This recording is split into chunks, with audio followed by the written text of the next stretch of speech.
Good day mga katropa. Isang buwan na nga ang nakakaraan mula nung sinalang ko itong batch na ito para i-breed. Wow!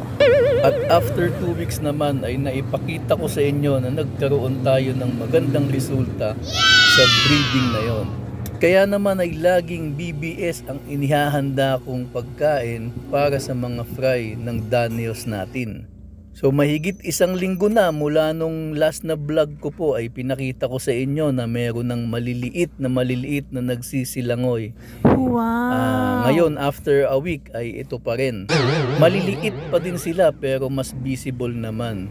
Siyempre sa tulong nitong BBS na pinapakain natin sa kanila. So yan po pala decapsulated BBS na mas madaling ihanda at hindi na kailangang i-hatch na maghihintay ka ng 2 araw o 1 araw. Wow! So yung decapsulated BBS tinitimpla mo lang yan para kang nagtitimpla ng 3-in-1 na coffee.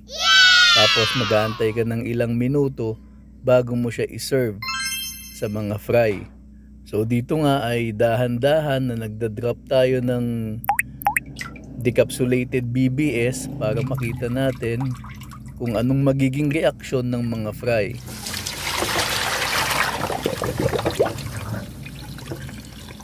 So ayan na po.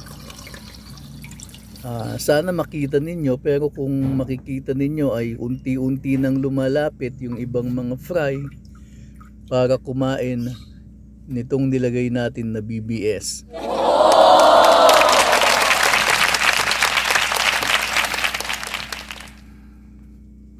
Ngayon ay mas visible na sila kumpara nung nakaraan na talagang ang hirap tignan o ang hirap makita.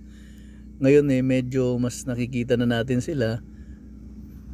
Pagkatapos siguro nito after mga 2 weeks or 3 weeks bago ako ulit mag-a-update tungkol dito sa mga Danios na to.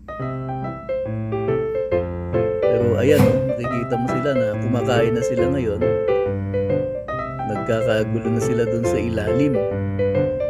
Tsaka yung mga iba sa kanila na medyo lumalaki na yung size ay nagkakaroon na din ng kulay unti-unti. So sayang nga lang hindi maganda yung quality ng cellphone camera natin kaya hindi ko maipakita sa inyo yung detalye ng itsura ng mga fry. Wow! So after 2 weeks po babalitaan ko po kayo ulit tungkol sa kanila. Thank you!